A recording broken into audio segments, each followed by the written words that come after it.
એટલે ભગવતી પાસે અહીંયા વ્યાસજીનો જ વિચાર છે આ કે જ્યારે પણ દેવી દેવતાના મંદિરમાં તમે જાઓ અને તમારી ઈચ્છાઓ પૂર્ણ ન થાય એટલે 1 દી 5 દી 15 દી અમારા જેવા બ્રાહ્મણ કહે કે નરોત્તમભાઈ આ હવન કરો તમને આ પુણ્ય મળશે, મીનાબેન આ પૂજા કરો તો તમને આ પુણ્ય મળશે.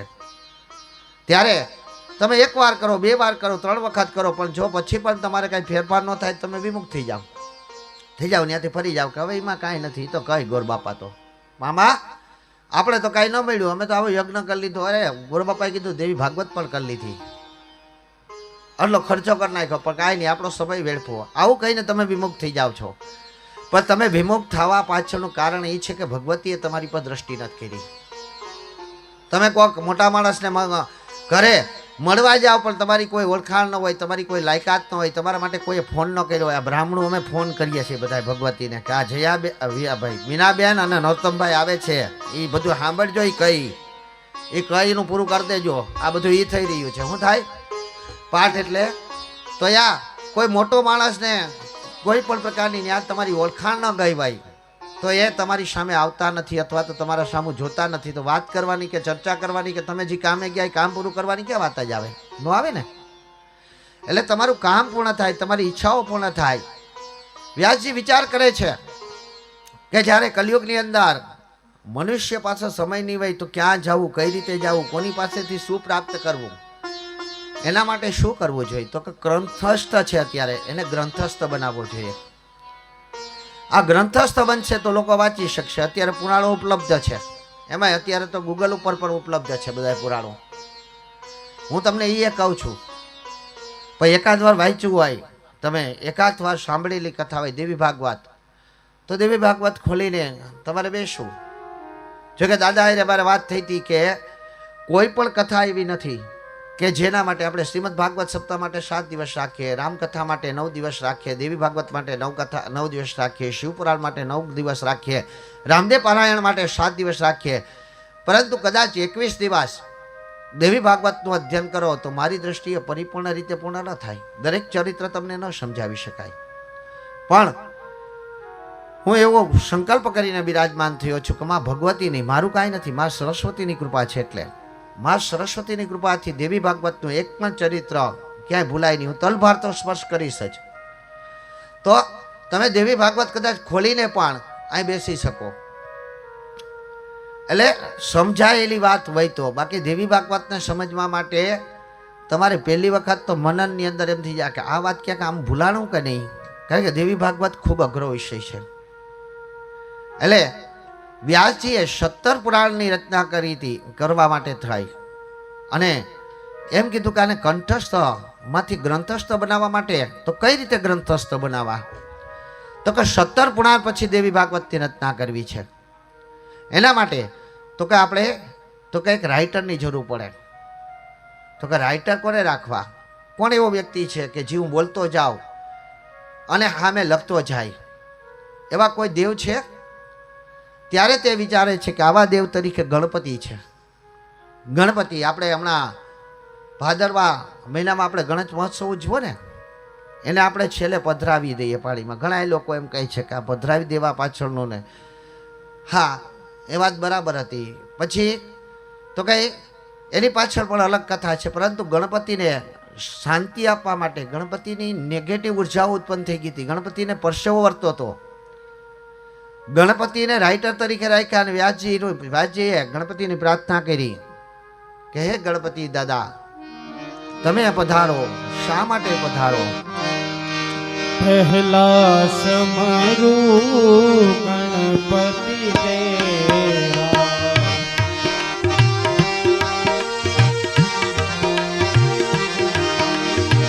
વિઘ્નો લેજો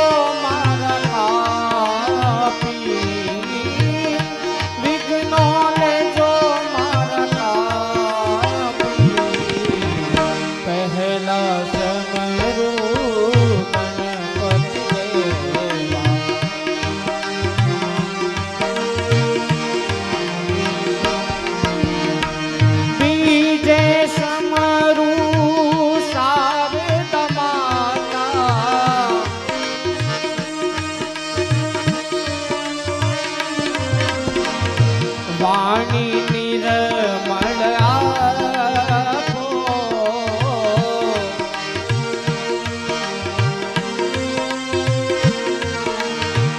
પહેલા સમરો ગણપતિ દેવા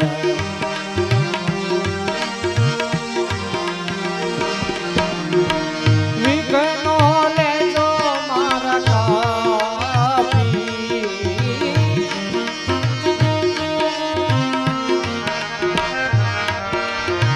ત્રીજા સમરૂ ગુરુ શરણે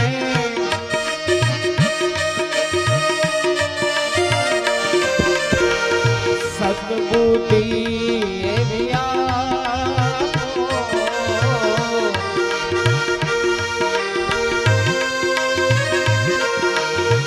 પહેલા સમરો ગણપતિ દેવા પહેલા સમરો ગણપતિ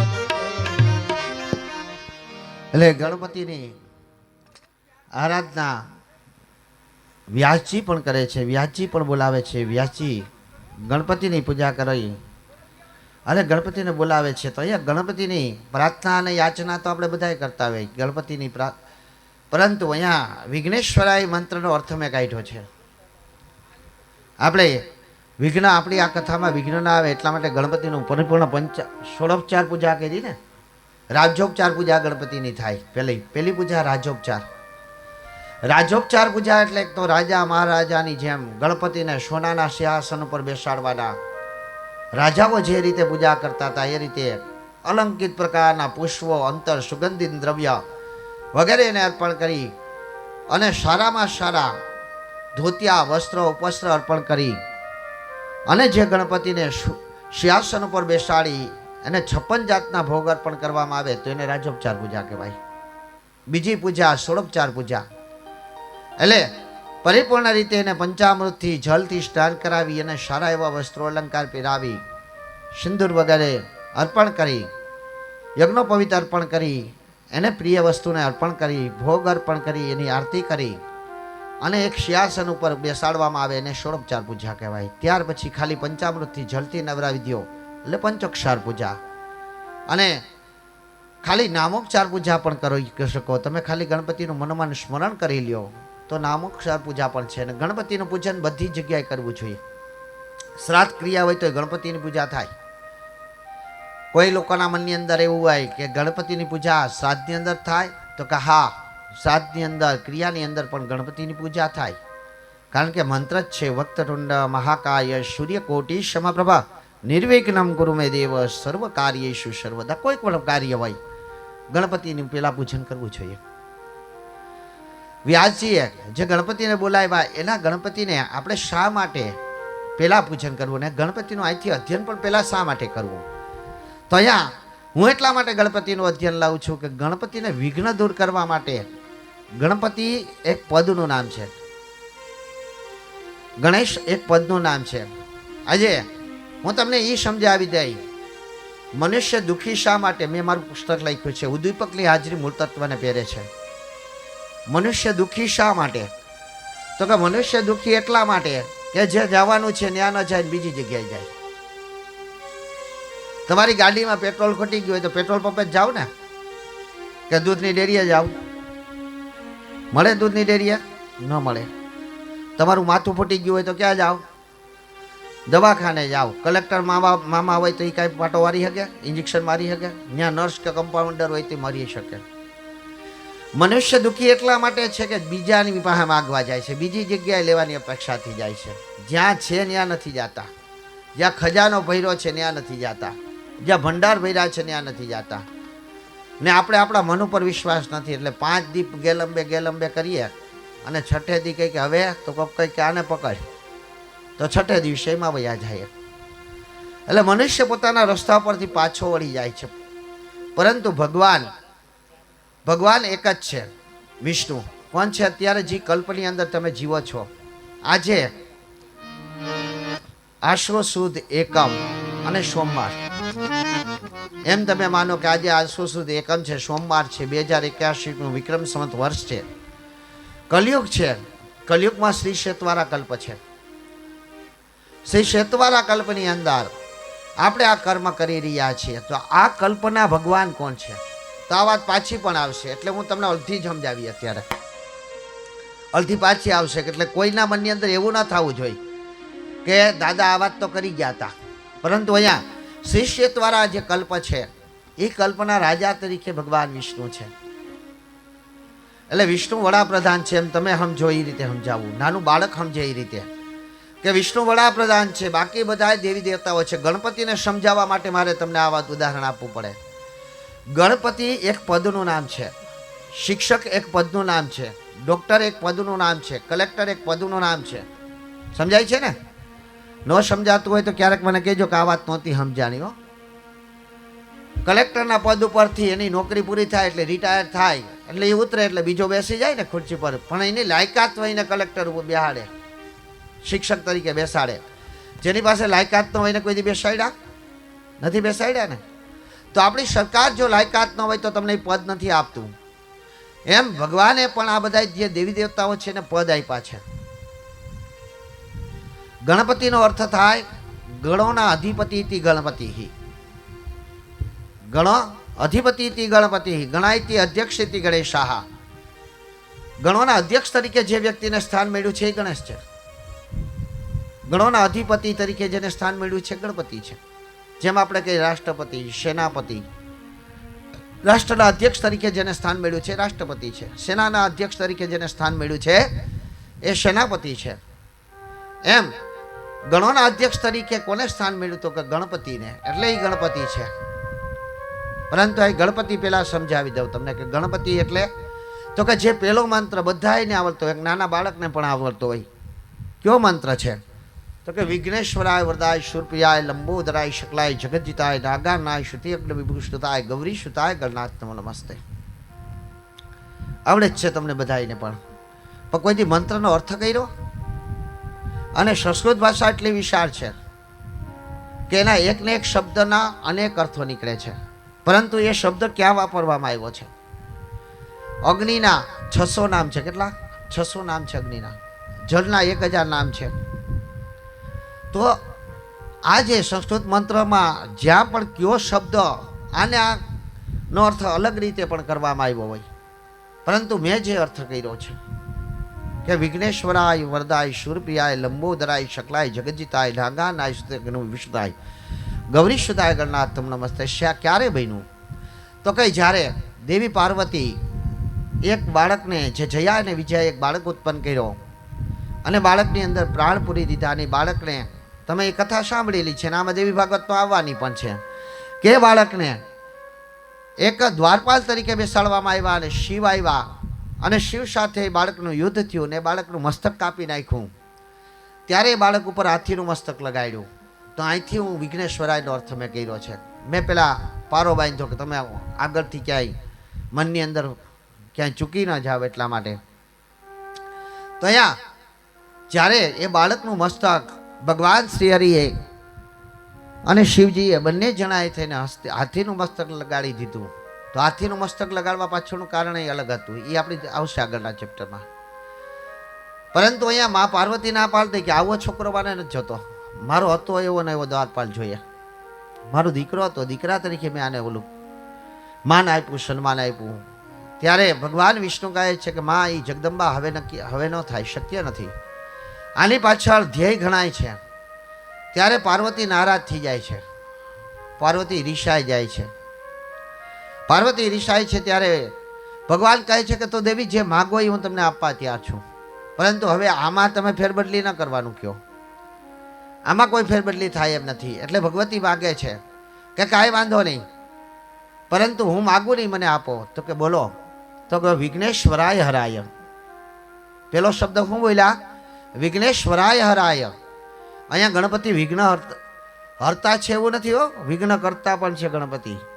મહારાષ્ટ્રના મરાઠી ગીતોમાં હમણાં ગણપતિ ગયા ને, તમે લોકો પણ સાંભળ્યા છે.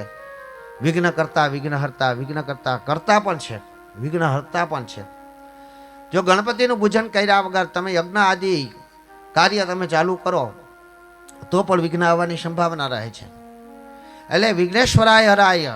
જો મારો દીકરો આ જે દીકરો છે, આ બાળક જે છે એ વિઘ્ન, બધા વિઘ્નોને દૂર કરી શકે ને એવો બને તો મારે જોઈએ. કોઈ પણ વિઘ્ન હોય અને ત્યાં માત્ર એનું નામ લઈ લે તો વિઘ્ન ન આવવું જોઈએ, તો મારે આ દીકરા તરીકે સ્વીકારવું. શિવે કીધું તથાસ્તુ. વર દાય, વર કહેતા શ્રેષ્ઠ, દાય એટલે આપનારો, વર કહેતા શ્રેષ્ઠ. આપણે વર કન્યા લગ્ન થાય એટલે વર કન્યાને જમાડીએ ને, એટલે તમે શું કે વરઘોડિયું બોલો, તમે વરઘોડિયું જ બોલો ને. અમારે ત્યાં એમ કે વરઘોડિયું જમવા આવે. વરઘોડિયું નો કહેવાય ને વરજોડિયું કહેવાય. શું કહેવાય? ઘોડિયું તો પછી 5 વર્ષ પછી 2 વર્ષ પછી માતાની કૃપાથી આવે, પણ વરજોડી કહેવાય. વરજોડિયું, વરજોડિયું એટલે શ્રેષ્ઠ, વર એટલે શ્રેષ્ઠ, શ્રેષ્ઠ જોડીને જમાડવી એટલે વરજોડિયું કહેવાય. એટલે વર કરતા શ્રેષ્ઠ, વરદાય, શ્રેષ્ઠ આપનારો બને તો મારે આ દીકરો જોઈએ. શિવે કીધું તથાસ્તુ. શૂર પ્રિયાય, શૂર કહેતા દેવતાઓ, પ્રિય કહેતા વાલો, દેવતાઓનો વાલો બને તો મારે આ દીકરો જોઈએ. શિવે કીધું તથાસ્તુ. લંબોદરાય, લંબો ઉંદર. આપણે એમ કહીએ, ઘણા લોકો શું કહે પેટ મોટું છે એટલે ત્યાં થોડીક વ્યાખ્યા સાચી છે, પણ થોડીક લાંબુ મોટું પેટ છે કે વધુ ખાવાવાળો નથી, પણ પચાવવાવાળો છે. કેવો છે? ગણપતિ પચાવવાનો. ગમે એવું એનું ઉદર એવડું મોટું બને જાય. આપણે ઘણા નહીં કહેતા કે ઓલા ભાઈને આમ કહી દીધું તો એ કેટલો મગજ ઉપર શાંતિ રાખી. એટલે ખરેખર મગજ ઉપર શાંતિ, એને પચાવતા આવડી ગયું. અહીંયા કોઈ તમે અમારું અપમાન કરો તો અમને પચાવતા આવડવું જોઈએ કે વ્યક્તિ આપણી પર શા માટે ગુસ્સો કર્યો. પેલા મારામાં બહુ ગુણ હતા, ગુસ્સો કરવાનો જ ગુણ હતા, ક્રોધિત થવાના ગુણ હતા. ક્રોધિત જ થઈ જાવ તમે. એકવાર ક્યાંક જરાક આમ કોઈક બોલો તો મને ક્રોધ આવી જાય. આ લોકો કાંઈક તો ક્રોધ આવી જાય, સાજીદા પર ક્રોધ આવી જાય.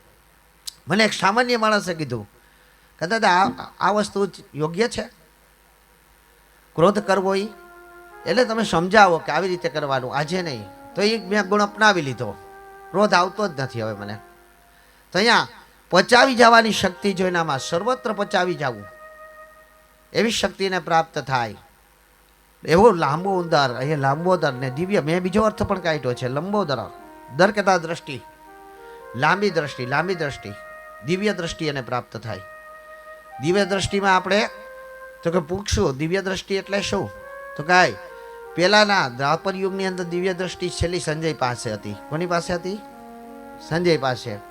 એ ત્યાં હસ્તિનાપુરમાં બેસીને આંખો વીંચી અને કુરુક્ષેત્રના મેદાનને જોઈ જોઈ શકતા હતા, એવું બતાવી શકતા હતા કે શું કરી રહ્યા છે.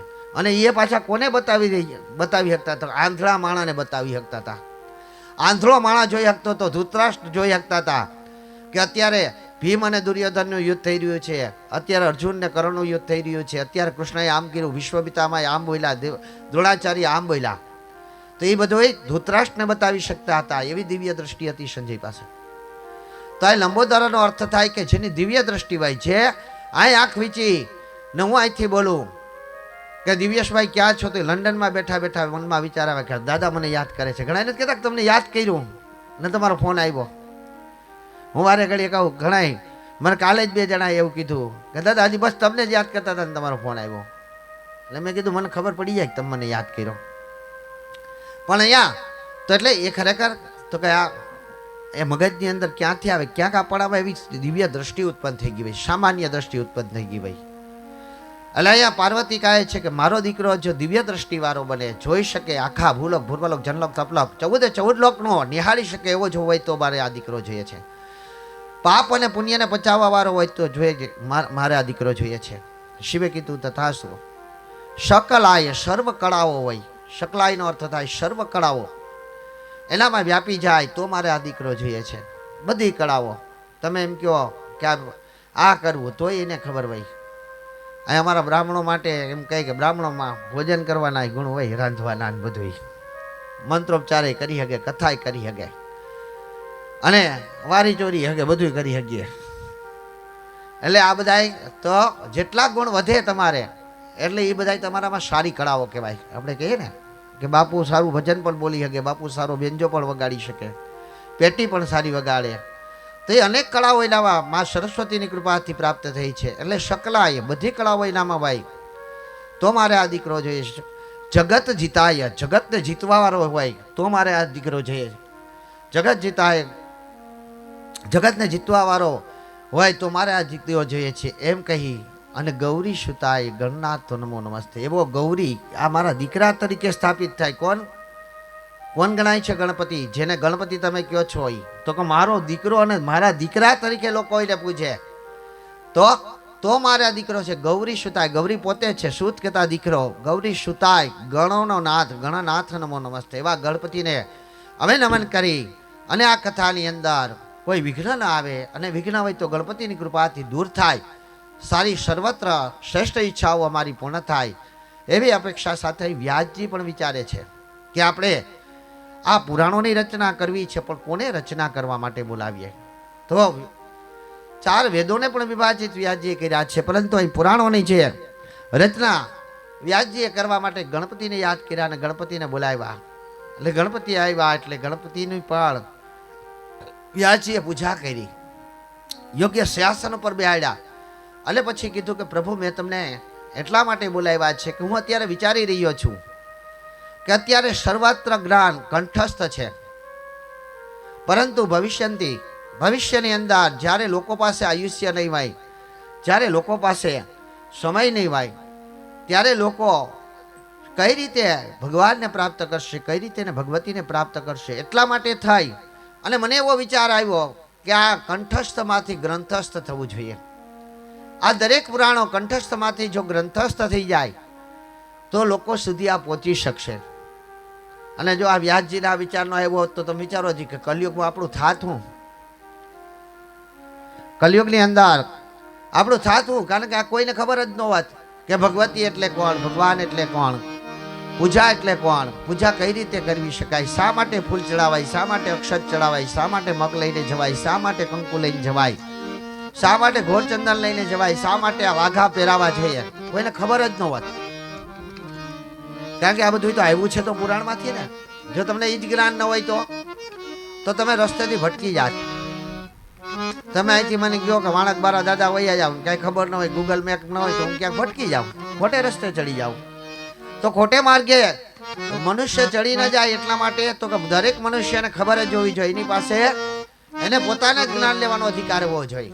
એટલે તમે ચોપડી ખોલીને જોઈ લ્યો કે અત્યારે આ નવરાત્રી કન્ફ્યુઝન હતું મનની અંદર, વિધામાં મુકાઈ જાવ તમે. નવરાત્રી તો આજથી ચાલુ થાય, પણ નવરાત્રી કઈ નવરાત્રી? આ નવરાત્રી શારદીય નવરાત્રી, આને શારદીય, સરસ્વત નવરાત્રી, મા મહિનાની નવરાત્રી, ચૈત્ર નવરાત્રી. તો આ બધી જે નવરાત્રીઓ છે એમાં કઈ નવરાત્રી? તો ખાલી એક શબ્દમાં તમે ક્યાંક કન્ફ્યુઝ થઈ જાઓ, ક્યાંક વિભામાં આવી જાઓ તો તમે આખી કથા ભૂલી જાઓ. એટલે પણ તમારી સામે જ જો પુસ્તક હોય અને તમારી સામે જ આવો મુદ્દો, એમને એમ થાય કે ભટકીએ તો આમ કરી મુદ્દો જોઈ લઈએ, બાકી તો કથા તો આખી મોઢે જ કહેવાની છે.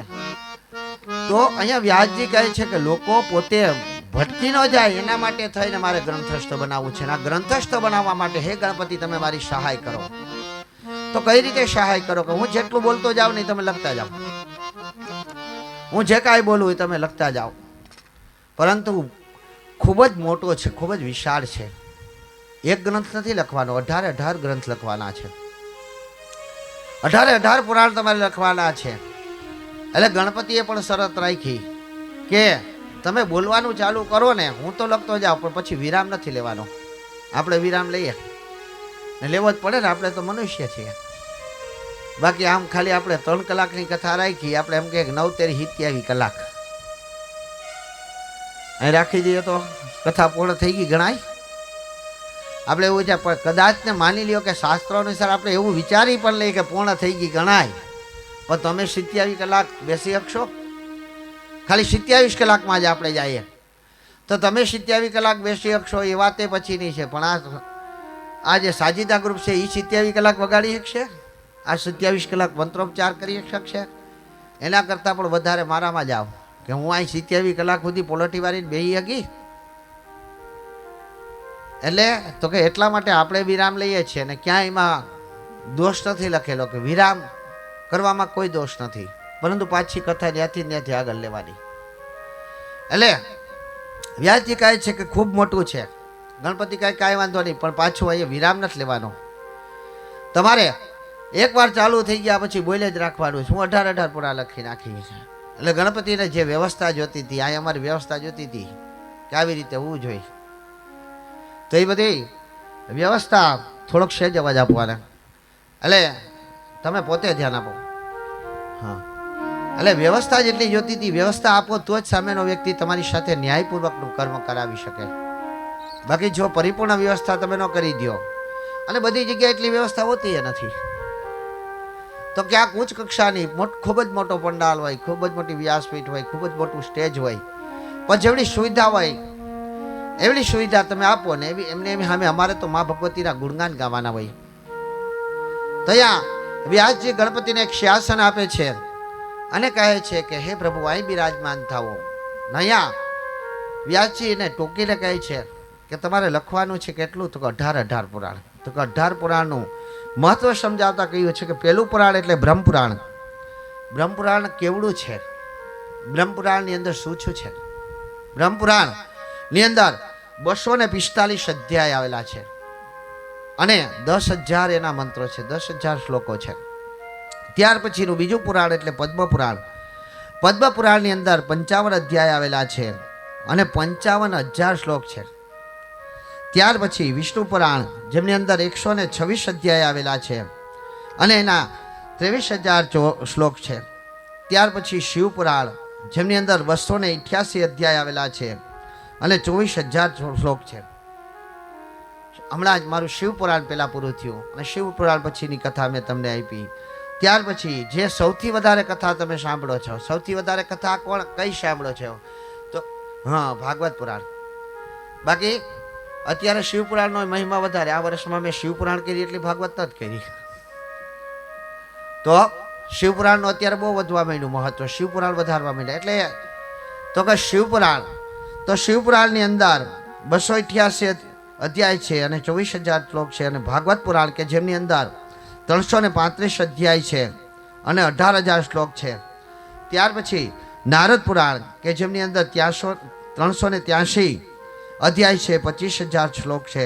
માર્કંડેય પુરાણ 134 અધ્યાય અને 9,000 શ્લોક છે. અગ્નિ પુરાણ 380 અધ્યાય અને 15,000 શ્લોક છે. ભવિષ્ય પુરાણ 129 અધ્યાય અને 14,500 શ્લોક છે. બ્રહ્મવૈવત્વ પુરાણ 277 અધ્યાય અને 18,000 શ્લોક છે.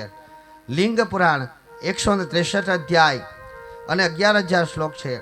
વરાહ પુરાણ 217 અધ્યાય અને 24,000 શ્લોક છે. શંખ પુરાણ કે જેમની અંદર અનેક અધ્યાયો આપવામાં આવેલ છે. અહીંયા સ્કંદ પુરાણની અંદર કોઈ નિશ્ચિત વાત નથી કરવામાં આવેલી દાદા, કે 18 ખંડ છે, પરંતુ એ તમારા મારા જેવા વક્તાએ કંઈક સંશોધન કરીને કીધેલું છે. બાકી ખંડની કોઈ નિશ્ચિત વાત નથી કરવામાં આવેલી, પણ શ્લોકોની વાત નિશ્ચિત કરવામાં આવી છે કે શ્લોક કેટલા છે? તો કઈ શ્લોક 81,000 શ્લોક છે. અને ત્યાર પછી વામન પુરાણ કે જેમની અંદર 95,000 શ્લોક છે અને 95,000 અધ્યાય છે અને 10,000 શ્લોક છે. ત્યાર પછી કુર્મ પુરાણ કે જેમની અંદર 95 અધ્યાય છે અને 17,000 શ્લોક છે. ત્યાર પછી મત્સ્ય પુરાણ કે જેમની અંદર 291 અધ્યાય છે અને 14,000 શ્લોક છે. અને ગરુડ પુરાણ કે જેમની અંદર 279 અધ્યાય છે અને 19,000 શ્લોક છે. પરંતુ કલિયુગની અંદર કલિયુગની વ્યાખ્યાની અંદર મેં એવું લખ્યું છે કે જો 18 અધ્યાયના તમે પારાયણ ન કરી શકતા હોય ને, તો મનુષ્ય અવતાર જે તમને પ્રાપ્ત કર્યો છે એને શુદ્ધ કરવા માટે થઈ અને ગરુડ પુરાણનું અધ્યયન તમે કરાવો. મૃત્યુ થઈ જાય પછી મનુષ્યની પાછળ જે શ્રાદ્ધ વિધિ કરવામાં આવે છે, જે શ્રાદ્ધ ક્રિયા કરવામાં આવે છે, જેની પાછળ દશા શ્રાદ્ધ, એકાદશા શ્રાદ્ધ, દ્વાદશ શ્રાદ્ધ કરવામાં આવે છે, જે તર્પણ કરવામાં આવે છે, જે પિંડદાન વિધાન કરવામાં આવે છે, એ સર્વત્ર ગરુડ પુરાણની અંદર આપેલું છે કે મૃત્યુ થાય તમારા ઘરની અંદર કોઈનું, તો સૂતક કાળ એટલે શું? કાલે સૂર્યગ્રહણ હતું, મને ઘણા ફોન આવ્યા કે સૂર્યગ્રહણ છે તો આપણે શું કરવું જોઈએ? તો સૂર્યગ્રહણ આપણે હતું જ નહીં, એટલે આપણે પાળવાનું હતું જ નહીં. બાકી મારો વિડીયો યુટ્યુબ ઉપર આવી જ ગયો હોય, આપણે દેખાવાનું જ નહોતું અને આપણે પાળવાનું જ નહોતું, એટલે મેં સૂર્યગ્રહણ વિશે વાત જ ન કરી. બાકી તમે યુટ્યુબ ઉપર ડૉક્ટર અજય પંડ્યા બોલો એટલે પહેલું જ નામ મારું આવે છે અત્યારે. અને ચંદ્રગ્રહણનો આપણે હતો વિડીયો બનાવીને આપ્યો હતો. ચંદ્રગ્રહણ આપણે પાડવાનું હતું, પરંતુ એ ઘણા એટલે સૂતકમાં આવ્યા એટલે સૂતક ઘણા લોકો એવા પ્રશ્ન કર્યા કે દાદા અમને કેટલાનું સૂતક લાગે, કેટલું લાગે, કઈ રીતે લાગે. તો કાલે આપણે સૂતકમાં હતા જ નહીં. આપણા ભારત દેશની અંદર સૂર્યગ્રહણ દેખાવાનું જ ન હતું, એટલે સૂતકમાં આવવાનો કોઈ શબ્દ કોઈ વિચાર કરવાનું જ નહોતું. જ્યારે આપણે ત્યાં આપણે તો કે જેમ અન્ય લોકો કોઈ મૃત્યુ પામી જાય તો આપણે કાંઈ લેવા દેવા છે, જેની યારે કોઈ નિસ્બત જ નથી. એવું કોઈ મૃત્યુ પામે કાંઈ લાખો લોકો રોજ મળે છે ને. આપણે એવડી મોટી વિશાળ દુનિયા છે, લાખો લોકો મરે છે. આપણે કોઈ અફસોસ થાય છે કોઈ? તો યા એ જ નિયમ લાગુ પડે છે. પરંતુ ગરુડ પુરાણ દરેક વ્યક્તિએ સમજવું જોઈએ. જો ગરુડ પુરાણ મૃત્યુ થયા પછી અધ્યયન ન કરાવો. ગરુડ પુરાણ એક ફરજિયાત એવું પુરાણ છે કે મનુષ્યના જીવન માટે અને મૃત્યુ માટે કરવું પડે, બધું કરવું પડે. હું એમ કહું કે કદાચ કોઈ મૃત્યુ પામી ગયા હોય એની પાછળ તમે ભાગવત પુરાણ કરાવો તો મહાફળના અધિકારી છે, પણ એક સામાન્ય ગરુડ પુરાણનું અધ્યયન કરાવો ને એટલે જીવ સદગતિનો અધિકારી બને છે. સદગતિ એટલે સાચા રસ્તા ઉપર ચડે છે. આપણે અહીં બધા લખી નાખીએ ને. તમારા ગરુડ પુરાણનું અધ્યયન કરે કે નહીં? દીવમાં કોઈ મરી જાય પછી કરે છે ને. ગરુડ પુરાણની અંદર એ મનુષ્યની ક્ષમા માગવામાં આવે કે આ મનુષ્ય માના પેટની અંદર પિંડ બનીને જન્મ્યો હતો. જ્યારે એ આ પૃથ્વી પર આવ્યો ત્યારે એને શું કર્યું, અને મનુષ્ય પગના તરિયાથી માંડી માથાના વાળ સુધી પાપ કરે છે. આ પાપની ક્ષમા માગવી જોઈએ. જે જીવિત વ્યક્તિઓ છે એમ કહે છે કે પ્રભુ આ પૃથ્વી પર આ મનુષ્ય દેહ પ્રાપ્ત થયો હતો, આ પૃથ્વી પર મને એને ઘણું આપ્યું છે. એનો દીકરો જે મુંડન કરાવે, ઘણા લોકો અમને પ્રમ દિવસ એક ભાઈ આવતા હતા જી નારાયણ બલી કરવી, કે મુંડન ન કરાવીએ તો ન હાલે. મેં કીધું મુંડન ન કરાવું તમારે નારાયણ બલી શું કરવી જોઈએ? નારાયણને તમે પ્રિય જ નથી લાગવાના. તમે 7 જણા મારા જેવા લાગવા કરીને થાકી જાય કે પ્રભુ આ પ્રભુ આ પ્રભુ આ, પણ ભગવાનને જ નફરત થઈ જાય. અહીંથી તમને ચિઠ્ઠી લખી દે નરોત્તમભાઈ કે દીવના સાંસક પાસે જઈને ચિઠ્ઠી દેજો. પણ એ મને પહેલાથી જ ઓળખતો હોય કે આ તો ઓલો ખરાબ કેરેક્ટર વાળો માણસ છે, એટલે એ કોઈ મદદ નહીં કરે ને, નહીં કરે. નરોત્તમભાઈનું માન રાખતો હશે તો મારી મદદ નહીં કરે. એમ અમે ભગવાન નારાયણ પાસે ગમે એટલી વિનંતી કરીએ કે પ્રભુ ભગવતી ભગવતી ભગવતી, પણ જો તમે ક્યાંક ભગવતીના દોષમાં હોય, તમે ક્યાંક વિષ્ણુના દોષમાં હોય તો તમને ફળ પરિપૂર્ણ ન મળે. એટલે ગરુડ પુરાણ ઉપર જ કહું છું, જો ગરુડ પુરાણનું અધ્યયન તમે કરાવી લ્યો તો તમારા મરનાર વ્યક્તિને તમે મુક્તિ અપાવી શકો, સાચા રસ્તે લઈ જઈ શકો, સાચો રસ્તે એને મળી જાય, ભટકે નહીં. અહીંથી આપણે નીકળીએ ગમે ત્યાં ભટકવા માંડીએ છીએ. અંતકત્વમ સમાગતા, આંધળાના જેવું જીવન નથી જીવવા માટે આપણે આવ્યા. આપણે મનુષ્ય અવતાર મળ્યો છે. એટલે ગરુડ પુરાણનું જે અધ્યયન કરવામાં આવ્યું છે કે ગરુડ પુરાણ અધ્યયન કરવું જોઈએ. એટલે મુંડનની વાત હતી કે મુંડન શા માટે કરાવવું જોઈએ, કે તો આવી પૂછાની અંદર મુંડન પપ્પા ન કરાવીએ દાદા ન કરાવીએ ન હાલે, ન જ હાલે. કારણ કે વિષ્ણુ ભગવાન વિષ્ણુ પુરાણની અંદર મંત્ર મળે છે. હું આજે દેવી ભાગવત તમારે સામે કહેવા બેઠો છું, પણ અંદાજે મેં જે ગણિત કર્યું છે ને તો હું 100% 9 પુરાણની વાત તો આમાં કરીશ. 9 પુરાણની કદાચથી વધી જાય, ખાલી એકલું દેવી ભાગવત નહીં ગાય. પણ અત્યારે જેટલું જરૂરી છે, જેટલી સ્પીડથી તમે સમજી શકો એટલી સ્પીડથી 9 કે 9 તમે સમજી શકો એ રીતે તમારી સાથે હું એ રીતે વ્યાખ્યા કરી. કારણ કે આમ વાંચાતું તો નથી કે પહેલા અધ્યાયમાં આમ આપેલું છે, બીજા અધ્યાયની અંદર આમ આપેલું છે, ત્રીજા અધ્યાયની અંદર આમ કહી છે. તમારા મગજની અંદર ઉતરી જવું જોઈએ કે આ દેવી ભાગવતની અંદર મૂળ વાત શું છે. કારણ કે 9 દિવસમાં આપણે ખાલી મૂળ વાત જ સમજાવી શકીએ, આખા અધ્યાયો આખી કથા ન સમજાવી શકીએ. એટલે જ આપણે પહેલા ભગવતી પાસે ક્ષમા માંગી લીધી. તો અહીંયા વિષ્ણુ ભગવાન એમ કહે છે કે રોમે રોમ અર્પિતા એ પુત્રમ પુત્ર સપુત્ર રોમે રોમ અર્પિતા પિતૃ રોષે ચ મુક્તિયામી તત્પરાહ. વિષ્ણુ ભગવાન આ શબ્દ બોલે છે, આ મંત્ર બોલે છે. શું બોલે છે કે મને એ જ પુત્રને હું સુપુત્ર માનું છું. એ પુત્રમ સપુત્ર, એ જ દીકરો સાચો દીકરો છે, એ જ સુપુત્ર છે કે જો રોમે રોમ અર્પણ કરવા તૈયાર હોય. આપણે કહીએ ને ઘણી વખત કોઈ આપણે વધારે પ્રેમ કરતા હોય કોકની સાથે, લાગણી સાથે. જો કે અત્યારે કલયુગની અંદર આપણે ઘણા બધા આવા જે રૂઢિચુસ્ત પ્રયોગ હતા, ઘણા આપણા ગામઠી બનતા શબ્દો હતા, એ ભૂલી જવા માંડ્યા. બાકી પહેલા આવા શબ્દો આપણે વધારે ઉપયોગ કરતા કે તારા હાટું તો હું રૂવાડું અર્પણ કરવા તૈયાર છું. તારા હાટું એનો અર્થ આપણે એવું કરતા કે મરી જવા તૈયાર છે. રોમે રોમ અર્પણ કરવા તૈયાર છે. એટલે વિષ્ણુ ભગવાનની સામે મુંડન કરાવીને જાવ ને એટલે પેલા તો તમને સાચો માણસ સમજે. આપણે દાદાને હેમાદ્રી કરાવી એટલે કીધું કે માતાજીને એમ લાગવું જોઈએ કે આ માણસ સાચા છે બે જણા. પછી વાત કરો તો કબૂલ. બાકી તમે મારી પાસે આવ્યા ને મને એમ લાગે કે ભાઈ હવે તમે ખોટા જ છો તો પછી હું તમારી વાત ક્યાં સાંભળવાનું? તમારી વાત જ ન સાંભળું તો તમે જે કરવા આવ્યા તો એ કાર્ય જ હું ક્યાં કરી દેવાનો છું? ખાલી મનુષ્યમાં જ જાજો કે આપણે જે આપણા જ વ્યવહાર હું તમને આ બતાવી. તો જ્યારે તમારા પિતૃના ઋણમાંથી મુક્ત થવા માટે વિષ્ણુ ભગવાનને એમ કહો છો કે પ્રભુ મારા પિતાશ્રીને મોક્ષનો માર્ગે લઈ જાઓ. મોક્ષ કોઈ દી ન અપાવી શકે કોઈ. મેં ઘણા બધા વક્તાઓને કીધું, મોટા વક્તાઓ અત્યારે જે છે કે આ તમે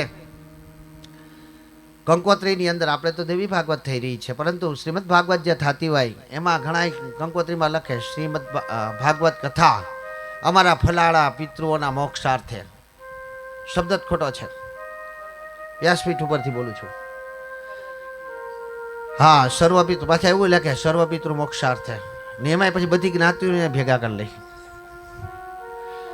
પિતૃઓને નહીં તમે કોઈ દી કોઈને મોક્ષ અપાવી જ ન શકો. કારણ કે નહીતર આ બે ઉદાહરણ ખોટા પડે. જે લખતા હોય એને વાંધો નથી મને, પણ બે ઉદાહરણ અહીંયા આપેલા છે કે દેહુથી કપિલને એમ કહે છે કે ભગવાને મારે ઘરે જન્મ લીધો, હું ભગવાનની મા બની. ભગવાનની મા બનવાનો અવસર મને પ્રાપ્ત કર્યો થયો એટલે હું મોક્ષની અધિકારી છું. તો કપિલે કીધું ના, એને કપિલ ગીતા જે આપણે કપિલ ગીતા કહીએ છીએ ભાગવતની અંદર આવે કપિલ ગીતા, એને કીધું કપિલે શું કીધું કે ના, તું મારી મા ભલે બની પણ જો મોક્ષની પ્રાપ્તિ કરવી હોય તારે તો તારે પણ કર્મ કરવું પડશે. એટલે પેલું ઉદાહરણ એ આવે કે જો દેહુથી કપિલની મા ભગવાનની મા બનવાનો અવસર પ્રાપ્ત થયો ને એને એમને મોક્ષ ન મળતો હોય તો તમે ને હું બે એકબીજા કોઈને મોક્ષ અપાવી શકીએ? અહીંયા તો કે મોક્ષ આપણે ન જ અપાવી શકીએ. આપણે એને શું લખી શકીએ તો કે અમારા પૂર્વજોના શ્રેયાર્થે, એનું સારું થાય, એની સદગતિ પ્રાપ્યર્થે, સેવાર્થે આ બધું તમે લખી શકો, પણ મોક્ષાર્થે મારી દ્રષ્ટિએ ન લખી શકાય. કારણ કે મોક્ષ ન આપી શકે. બીજું ઉદાહરણ છે કોનું તો કે જટાયુનું. જટાયુનું મૃત્યુ એ કોને બચાવવા જતા? સીતાને બચાવવા જતા. એવું જ છે ને રામકથાની અંદર. તો જટાયુ સીતાને બચાવવા જાય છે, રાવણ સાથે યુદ્ધ કરે છે અને રાવણ સામે પરાજિત થાય છે અને મરવા સમય ભગવાન પહોંચી જાય છે અને ભગવાનના ખોરામાં માથું રાખી અને મૃત્યુ પામે છે. પરંતુ ભગવાનને એમ કહે છે કે ઓહ પ્રભુ, રામ કહે છે કે જટાયુ તારે આવું કરવાની ક્યાં જરૂર હતી? તારે ક્યાં રાવણ સામે યુદ્ધ કરવાની જરૂર હતી? શું રાવણને તું ઓળખતો નહોતો? જટાયુને ખબર જ હતી કે રાવણ સામે થોડુંક યુદ્ધ થાય ને હું થોડોક જીતું, ખબર જ હતી. તો ઓળખતો તો પણ પ્રભુ તમારા કાજે માં જગદંબાને બચાવવા માટે જો મારા પ્રાણની આહુતિ દઉં એમાં પણ અત્યારે હું તમારા ખોરામાં મારા પ્રાણ જઈ રહ્યા છે, આથી મને મોક્ષ મળી જશે. એટલે ભગવાને કીધું ના, ભલે તું મારા ખોરામાં મરતો હોય પણ મોક્ષનો અધિકારી નથી. મોક્ષનો અધિકારી બનવા માટે તારે પોતાને કર્મ કરવું પડશે. જો તું પોતે કર્મ કરી તો જ તું મોક્ષનો અધિકારી બની. એટલે મારી દ્રષ્ટિએ જો મોક્ષાર્થે કોઈની પાછળ લખ્યું હોય તો આ બે શબ્દ ખોટા પડે. બે, એક ભગવતીનો શબ્દ, બે ભગવાનના શબ્દ છે. એક ભગવતી સાથે વાત છે ને એક જટાયુ સાથે વાત છે. તો આ બે વાત ખોટી પડે ને ભગવાનના મુખમાંથી જ નીકળેલી વાત ખોટી પડે. તો અહીંયા ગરુડ પુરાણ સમજાવતો હતો કે મા અને પિતાના ઋણમાંથી ક્યારેય કોઈ મુક્ત નથી થઈ શકતું. ભગવાન શ્રી કૃષ્ણ એક શબ્દ બોલે છે. ભગવાન શ્રી કૃષ્ણ કહે છે કે મમ અસ્તિ આ એ ચ પાદુકા, મારા હાડકાઓ અસ્થિ, મારા હાડકાઓની પાદુકા બનાવું. અને તતપાતીએ ચ અર્પિતમ રોમે રોમ જડિત, જો તમારા પાકમાં રોમે રોમ રૂવાડે રૂવાડાની ડિઝાઇન બનાવી નાખો. આપણે ડિઝાઇન બનાવેલી હોય ને ચંપલની, આ ડિઝાઇન બનાવીને હે માતા પિતા તમારા ચરણોમાં હું પહેરાવું તો પણ હું તમારા ઋણમાંથી ન ઋણ મુક્તિ આવી. તમારા ઋણમાંથી હું ક્યારેય મુક્ત ન થઈ શકું. તો તમે ને હું બે મા બાપના ઋણમાંથી મુક્ત થઈ શકીએ? ભગવાન જો આવું બોલતા હોય તો તમે ને હું તો કઈ કોણ છે? આપણી ક્યાં આપણી કોઈ કક્ષા જ નથી કે આપણે માતા પિતાના ઋણમાંથી મુક્ત થઈ શકીએ. પરંતુ માતા પિતાના ઋણમાંથી મુક્ત થવાનો પ્રયાસ કરે છે ને ભગવાન વિષ્ણુ કહે છે કે એને હું સુપુત્ર કહું છું. અને પહેલો first impression and last impression અમારા અનિલ બાપુજી કાલે બોલ્યા હતા, બરાબર? તમારી સામે કે કોઈ પણ વ્યક્તિ સારી ઇમ્પ્રેશન નાખીને પહેલા આવે એટલે તમારા મનની અંદર એના પ્રત્યે આદર સંસ્કાર જાગી જાય ને. તો ભગવાનના મનની અંદર, ભગવતીના મનની અંદર તમારા પ્રત્યે આદર થાય, એમ માને કે આ ભાઈ નરોત્તમભાઈ ને મીનાબેન સાચા હૃદયથી આ કર્મ કરવા આવ્યા, કોઈને દેખાડવા માટે નથી આવ્યા. એ તો પોતે હૃદયની અંદર એમ થયું કે અમને આ સંકટમાંથી કોઈ છોડાવશે તો એ ભગવતી છે, અમારા કષ્ટને હરનારી કોઈ છે તો ભગવતી છે. તો ભગવતી એના હું દ્રષ્ટિ કરે એમ અહીંયા વાત આમાંથી આમાં લઈ ગયો. પરંતુ વાત એમ છે કે વિષ્ણુ ભગવાન જો મુંડન કરેલું માથું જોવે ને એટલે પહેલા જ દ્રષ્ટિ કરે. પરમ દિવસ પંચબલી કર્મ મહારાજ અત્યારે આમ ગણો તો અત્યારે મેં તો એવું કીધું કે વિશ્વના નંબર 1 વક્તા, 18 પુરાણો અને 4 વેદોના એક જ માત્ર વક્તા છે. સાંભળ્યું છે નામ? બરાબર. મારા નાના ગુરુભાઈ છે પણ ગર્વ છે ને હું પણ એને નમન કરું. મારા નાના ગુરુભાઈ છે ડૉક્ટર મહાદેવ મહેતા, બરાબર.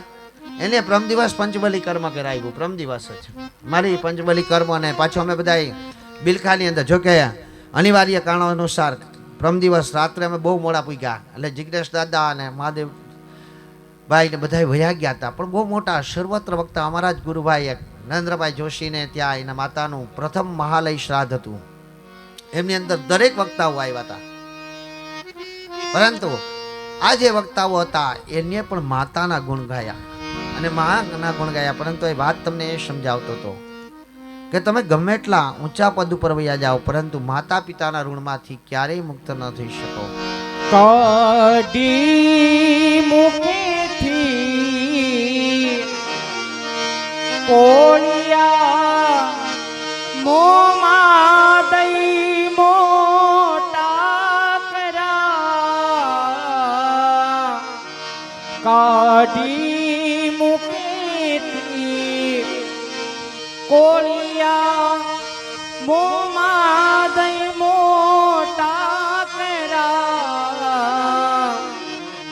એ અમૃત તણા દેનાર સામું ઝેર તો ઉખશો નહીં, મા બાપને ભૂલશો નહીં. લાખો કમાતા તમે હો ભલે, મા બાપ જેથી ના ઠર્યા. લાખો કમાતા હો ભલે, મા બાપ જેથી ના ઠર્યા. એ લાખ નહીં પણ રાખશે ઈ માનવું ભૂલશો નહીં. ભૂલો ભલે બીજું બધું, મા બાપને ભૂલશો નહીં. અગણિત સે ઉપકાર એના એક દિવસરશો નહીં. મા બાપને ભૂલશો. ગરુડ પુરાણની વાત આવતી હતી કે ગરુડ પુરાણ મા બાપની મુક્તિ માટેનું ગરુડ પુરાણનું અધ્યયન કરાવવું જોઈએ. ગરુડ પુરાણનું અધ્યયન કરવાથી એમાં પણ અત્યારે તો અમે એટલું બધું કરી નાખ્યું કે ખાલી 16 અધ્યાયનું જ કથન કરીએ. 279 અધ્યાયની જગ્યાએ 16 અધ્યાય લઈ લીધા. તો એ 16 અધ્યાય સાંભળવા વાળા પણ અત્યારે નથી, 16 અધ્યાયનો પાઠ કરાવવાના પણ નથી. અને બાપુએ જે રીતે કીધું કે મા બાપના ઋણમાંથી કોઈ મુક્ત થઈ શકે, એ અત્યારે તો બધા રાખ જ સમજાવવા માંડ્યા. અગણિત ઉપકાર છે ના, તમે ગણિત જ ન કરી શકો, ગણિતની સંખ્યા જ નથી એની, સંસ્કૃતમાં પણ એવી સંખ્યા નથી. એટલા ઉપકાર તમને મા બાપના છે તમારી ઉપર. છતાંય તો કે અત્યારે ગરુડ પુરાણ ઉપર વધારે મેં ભાર દીધો એટલા માટે કે કલયુગની અંદર જ્યાં હું તમને 9 દિવસની અંદર જ્યાં તમે ભૂલ કરો છો ને, દેવી ભાગવત તો કહીશ, સાથે સાથે અન્ય પુરાણોનો પણ અધ્યયન હું તમને કરીશ. પરંતુ મારો ધ્યેય એવો રહેશે કે જ્યાં તમે સત્યથી ચૂકો છો, જ્યાં તમે ભૂલથી પણ અસત્ય તરફ વયા જાવ છો, જાણતા નહીં પણ અજાણતા તમારાથી પાપ થઈ જાય છે, તો એ દોષ તમારી પર ન લાગે.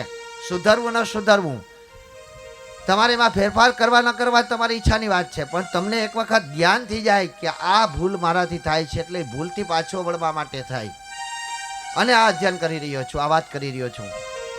એટલે તો કે ગરુડ પુરાણનું અધ્યયન તમે કરાવો. અમારે ત્યાં તમને હવે એક પ્રથા કરી નાખી કે 3 કલાકનો મારી પાસે સમય માગી લે આજુબાજુના ગામડાઓ વાળા કે દાદા તમે કયો 8 વાગે, તમે કયો 11 વાગે, તમે કયો 2 વાગે, તમે કયો એ સમયે, ભલે 3 થી 4 કલાક ખાલી ગરુડ પુરાણ અમને કહી દો. તો મનુષ્યએ આ પૃથ્વી પર દેહ શા માટે લીધો હતો, માના ગર્ભની અંદર કઈ રીતે આવ્યો હતો, એ કઈ રીતે બોરના ઠળિયા જેવડો બન્યો, એ કઈ રીતે જમરૂક જેવડો બન્યો, અને એ કેવી રીતે મોટો વિકાસ થયો, કઈ રીતે એના હાથપગ આવ્યા, કઈ રીતે એના અંગો આવ્યા, અને કઈ રીતે માતા પેટની અંદર મલય નામના નરકની યોનિને પ્રાપ્ત કરેલો હતો. અને ન્યા તે ઉથમો લટકતો એ જીવ કહેતો હતો પ્રભુ મને આ જીવનમાંથી અહીંથી મુક્ત કર, અહીંથી મુક્ત કર, હું તારા ગુણગાન ક્યારેય નહીં ભૂલું. પણ જન્મા પછી કેવી રીતે પોતાના પરિવારની માયાની અંદર ફસાઈ જાય છે, અને હંમેશને માટે અસુરઃ સ્વસુરે રમયંતી ઇતિ અસુરઃ, જે પોતાના માટે જીવે છે ને એ અસુર છે. દેવી ભાગવતની અંદર જે રાક્ષસોની કથા આવશે, બધા રાક્ષસો તમારામાં મારામાં હોય. મધુ અને કેટપ નામના રાક્ષસની પેલી કથા આવશે કે મધુ અને કેટપ જે ભગવાનના કાનમાંથી ઉત્પન્ન થયા હતા. પછી આજે મધુ અને કેટપ એટલે શું, તો કે તમે અને હું બે છે, આપણે આપણા વખાણ સાંભળવા ગમે તો સમજવાનું કે મધુ નામનો રાક્ષસ આપણી પાસે છે. કેટપ કોઈની નિંદા કરવાનો જો તમને ગમે ને તો સમજવાનું કે કેટપ નામનો રાક્ષસ આપણી પાસે છે. આની અંદર દેવી ભાગવતની અંદર જે રાક્ષસોને મારવા માટે ભગવતી આવે છે, એ રાક્ષસો એટલે આપણા હૃદયની અંદર વધતા વિચારો, આપણે કુકર્મ કરવાના વિચારો, આપણો સ્વાર્થી ભાવ, અસુર કયો, દાનવ કયો, રાક્ષસ કયો, આ બધામાં શું ભેદ છે? તો જે પોતાના જ માટે જીવે છે એ અસુર છે. તો અસુર વૃત્તિ આપણામાં ન રહી એટલા માટે આ દેવી ભાગવત છે. કોઈની અસુર વૃત્તિ આપણી ઉપર કામ ન કરી જાય એના માટે તો દેવી ભાગવત છે. તો આ દરેક પ્રકારે તમે પુણ્ય તરફ દોડાવો એટલા માટે આ પેલો વધારે લીધું ગરુડ પુરાણને મેં, કે મૃત્યુ થયા પછી પણ એને જે સદગતિ પ્રાપ્ત કરવા માટે અહીંયા આપણે લખી નાખીએ સીધો મરી જાય એટલે ફલાણા બાપા સ્વર્ગવાસી, ફલાણા બાપા ફલાણી માતા સ્વર્ગવાસી, આ બધા સ્વર્ગમાં જાય છે. જો બધા સ્વર્ગમાં જતા હોય દાદા તો આપણે એની પાછળ કઈ કર્મ કરવાની જરૂર જ ક્યાં છે? સ્વર્ગમાં કોણ રહે છે? સ્વર્ગમાં તો દેવતાઓ રહે, અને સ્વર્ગમાં જો દેવતાઓ એ દેવતા બની જતા હોય, દેવ બની જતા હોય તો આપણે ક્યાં કઈ કરવાની જરૂર છે? તો ક્યાં એની ક્રિયા કરવાની જરૂર છે? તો એનું શ્રાદ્ધ કરવાની ક્યાં જરૂર છે?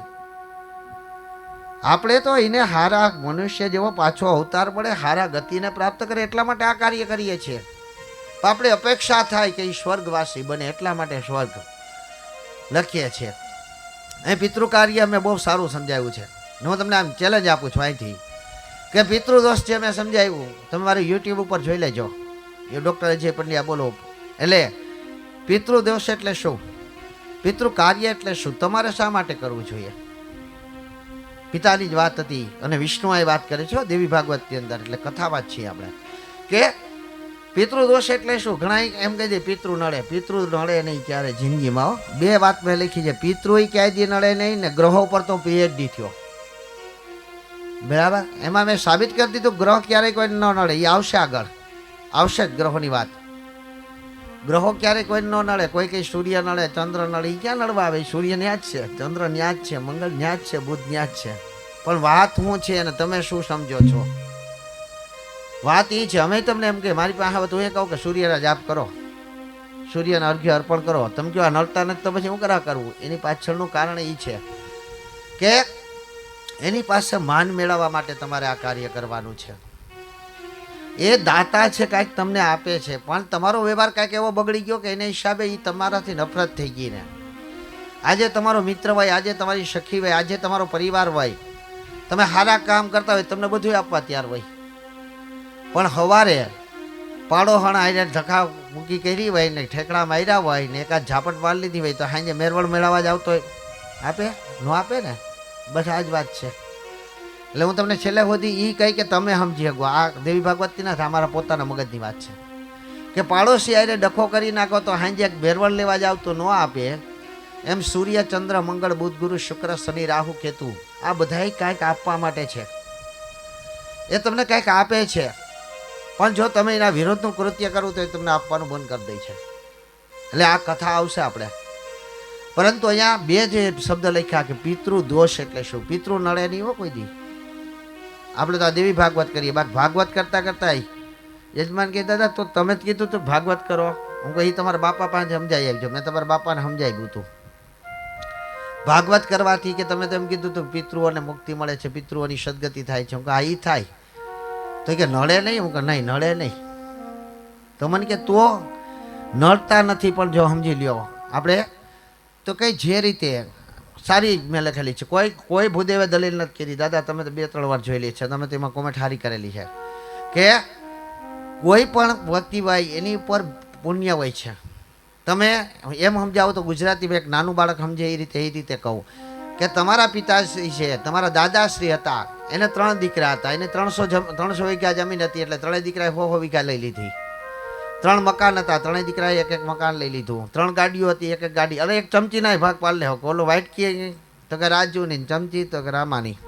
આ એક એટલે 100 ને, તો એ ભાગ પાડી લીધા. પછી બાપાએ એ જે કોઈ મૃત્યુ કરનાર દાદા છે એને પાદ્યમસ્તુ શીર્ષા, પગના તળિયાથી માંડી માથાના વાળ સુધી પાપ કર્યા છે. હિમાદ્રીમાં સમજાવવામાં આવ્યું હતું, પણ અત્યારે તમને સમજાવી દો. પગેથી ન જવાની એટલે પાપ. મેં સોતાવાનો ગુણ, પહેલો ગુણ તમારો અહીંથી સોતાવાનો ગુણ આવશે, પણ પહેલો જ ગુણ અહીંથી લઈ લેવાનો. મારે શું ગુણ મારામાં વિકાસ કરવાના છે. પગેથી ન જગવાય આગની જગ્યાએ જાઓ એટલે પગેથી પાપ કર્યા કહેવાય. ગોઠણ જેમ નથી વારવાના એમ વારો તો ગોઠણથી પાપ કર્યા કહેવાય. જ્યાં નથી બેસાતું ત્યાં બેસો તો જાંગથી પાપ કર્યા કહેવાય. પવિત્ર જગ્યા પર મળમૂત્રથી ત્યાગ કરો તો મળમૂત્રના દ્વારથી પાપ કર્યા કહેવાય. ગર્ભવતી સ્ત્રી પેટ ઉપર સુવે તો ગર્ભથી પાપ કર્યો કહેવાય. હૃદયથી કોઈનું ખરાબ વિચારો તો હૃદયથી પાપ કર્યો કહેવાય. દંતખત ન ચાવવાથી ચાવો તો પણ આ નવરાત્રિ દરમિયાન ઘણું બધું આવશે કે તમે આ ન ખાઈ શકો, આ ન પી શકો. ન ચાવવાનું ચાવ્યું હોય તો દાંતથી પાપ કર્યા કહેવાય. વાણી વિલાસ છે, ન બોલવાનું બોલો તો વાણીથી પાપ કર્યા કહેવાય. દુર્ગંધામી તથા ગંધાતું હોય ને ત્યાં ઉભા રહ્યો. તમે કહો દાદા એમાં અમારી ક્યાં ભૂલ છે? એ તો ગંધાતું પણ ત્યાં ઉભાનું કોને કીધું હતું? ગંધાતું હોય ત્યાં ઉભા રહ્યો તો નાકથી પાપ થઈ જાય છે. ન જોવાનું જુઓ તો આંખોથી પાપ થઈ જાય છે. ન સાંભળવાનું સાંભળો તો કાનથી પાપ થઈ જાય છે. ભાલ જ્યાં નથી ઝુકાવાનું ત્યાં ઝુકાવો તો કપાળથી પાપ થઈ જાય. પૃથ્વી ઉપર મારું પોતાનું સંશોધન છે કે 2 પાપ સૌથી વધારે થાય છે. લખ્યું નથી ક્યાંય, પણ મેં સંશોધન કર્યું કે 2 પાપ સૌથી વધારે થાય છે. એક પુરાણમાં એવું લખેલું છે કે સ્ત્રી પોતાનું પતિનું માથું ક્યારે ખોરામાં રાખી શકે? ક્યારે રાખી શકે? કે મૃત્યુ દ્રષ્ટિએ, મૃત્યુ સામે હોય ને પતિનું, ત્યારે પોતાનું પતિનું ખોરામાં માથું રાખી શકે. પણ અત્યારે બધા કેવા થઈ ગયા? કલયુગ છે. અસર તો થવાની. પરીક્ષિત ઉપર થઈ, તમારી મારી ઉપર ન થાય? પરીક્ષિત એવડો મોટો રાજા હતા, અર્જુનના વંશ હતા, અભિમન્યુના સંતાન હતા, અને એની પર કલયુગની અસર થઈ ગઈ તો તમારી પર અને મારી પર તો થાય ને. એટલે કલયુગની અસર છે. કલયુગની અસર હોવાના કારણે આપણે થોડાક ભૂલથી પણ દુરાચાર કરીએ છીએ, અજાણતા પાપ કરીએ છીએ, એમ તમે સમજો. તો અહીંયા તો કોઈ પણ સ્ત્રી પોતાનું પતિનું માથું ખોરામાં ન રાખી શકે. કારણ કે મંત્ર આ છે કે જ્યારે પતિનું મૃત્યુ નજીક હોય ને ત્યારે તમને એમ થાય કે હવે મારા ઘરવાળા જાય એમ છે, પૂરું થઈ ગયું આયુષ્ય, ત્યારે સ્ત્રી પોતાનું પતિનું માથું ખોરામાં રાખી શકે. પાછી કથાઓ કરતી હોય એ બેનને એ પાછી ખબર હોય કે એક વાર્તામાં આમ હતું, મેં વાંચી સત્યપાલની ને સાવિત્રીની વાત પાછા વાંચતા હોય. એમાં લખેલી છે કે મૃત્યુ કદાચ હવે ટૂંકી વાર્તા કરી નાખી છે, કદાચ મેં નથી વાંચી પાછી એ વાર્તા. આપણે તો આમાં વાંચી હોય દેવી ભાગવતની અંદર, આમાં છેલ્લે આવશે કે સાવિત્રી પોતાનું પતિનું માથું ખોરામાં રાખે, પણ કારણ કે મૃત્યુ થઈ ગયું હતું, ત્યાં પડી ગયો, મૃત્યુ થઈ ગયું, માથું ખોરામાં રાખીને જોવા માટે એને ખબર જ હતી સાવિત્રી. તો આ વાંચ્યું હોય, આ જ્ઞાન હોય, છતાં પણ સ્ત્રીઓ અત્યારે એમાં સગાઈ થઈ ગઈ હોય ને બગીચામાં મહાપાપ છે. કોઈ દી નહીં કરતા મારી બહેનો, કોઈ દી નહીં. ભગવાન લખે છે વેવશ પુરાણની અંદર, ક્યારેય તમે આ ન કરી શકો. ભવિષ્ય પુરાણમાં પણ છે આ મંત્ર. ક્યારેય તમે સ્ત્રીઓ મરતા સમયે જ પતિનું માથું ખોરામાં રાખી શકે. એમ પુરુષો પણ સૌથી વધારે પાપ કરે. આ 2 પાપ મેં તમને કીધા. એક પુરુષ સમતોલ રાખવું પડે ને. એક સાબડામાં હું 1 કિલો રૂ રાખું ને એક સાબડામાં 1 કિલો લોખંડ રાખું તો કોનો ભાર વધે? લોખંડનો વધે ને. જો આ બેન સમજી ગયા. 1 કિલો લોખંડ હોય ને 1 કિલો રૂ હોય તો બેનો ભાર હેખો જ રહે, સમતલ રહે. એવું રહી? મેં એમ બોલ્યો કે 1 કિલો લોખંડ હોય ને 1 કિલો રૂ હોય, પરંતુ બેનો ભાર હરખો જ રહી ને. એટલે આપણે સંતુલન રાખવાનું. આપણે સામે શ્રોતા તરીકે બહેનો છે અને પ્રકૃતિ અને પુરુષ બંને છે, એટલે ભગવતી અને ભગવાન બંને છે. તો આ બંનેનું સમતોલન રાખવાનું છે. પુરુષો પણ સૌથી મોટા પાપ કરે છે, એટલે તમે મગજમાં નહીં લેતા કે અમને કહી દીધું. ક્યાં પાપ કરે? તો કે સ્ત્રીઓને ખંભે બેસાડીને. સ્ત્રીઓને તમે ક્યારેય ખંભે ન બેસાડી શકો. પુરુષ પોતાની પત્નીને ખંભે ન બેસાડી શકે. ભવિષ્ય પુરાણ કહે છે કે 3 સ્ત્રી તમારા ખંભે બેસવાના અધિકારીની છે. 3 સ્ત્રીને જ તમે ખંભે બેસાડી શકો. કઈ સ્ત્રી? તો કે પ્રથમ અધિકાર માતૃ. હનુમાનજીએ સીતાને માં બનાવીને ખંભે બેસાડ્યા. પહેલો અધિકાર તમારી માનો છે, તમારી માં તમારા ખંભે બેસી શકે. દ્વિતીયમ ભગિની, બીજો ભગિની કહેતા બેન, તમારી બેન તમારા ખંભે બેસી શકે. તૃતીયમ કન્યા, ત્રીજી તમારી દીકરી તમે ખંભે બેસી શકે. બાકી અન્ય કોઈ સ્ત્રી ને તમે ગમે વિચારથી રાવો ખો તો એ તમારા ખંભે ન બેસી શકે. એટલે અહીંયા જે તમે તમારા પૂર્વજો પાપ કરેલ છે, પાપમાંથી જ પુણ્ય તમારી પાસે છે. આ જમીન છે, બંગલો છે, ગાડી છે, એ શું છે? પુણ્ય છે. શું છે? પુણ્ય. પણ એને તમારા દાદાએ પગના તળિયાથી માથાના વાળ સુધી પાપ કર્યા, એ કોઈ લઈ? કોઈ કઈ? કાલની ગોરબાપાને 500 રૂપિયા દીધા હતા, તે રામો કંઈક હું દઈ દઈ. 5 મણ જવાર લઈ આવ્યા હતા માથીથી, હું દઈ દઈ. એવું બહુ ઓછા જવાલે મળે. અમારા ગામમાં 2 જણા એવા થયા અત્યાર સુધીમાં કે એને પિતાજી વયા ગયા, પછી ઋણ મુક્ત થવા માટે આપી ગયા કે લ્યો આ દાદા તમારા નામે 10,000 રૂપિયા લખેલા છે. એટલે ને ઘણા ભૂલી જાય, પણ ભૂલતા નહીં હોય. તમે જો અહીંયા દેવી ભાગવતના વ્યાસસ્થાનેથી કહું છું દાદા, કારણ કે મેં બધો અભ્યાસ કર્યો એ પ્રમાણે હું 90% મારું પોતાનું જ ગણિત કહ્યું, એ તમે નોટ કરી લેજો. પણ તમને ખોટું લાગે કે આ તમે ખોટું દાદા આની અંદર બને આ સવાલ છે આ, તો હું 100% તમને જવાબ આપી, 1,00,000% બરાબર જવાબ આપીને આપી જ, કારણ કે મેં વાણી સિદ્ધ કરેલી છે.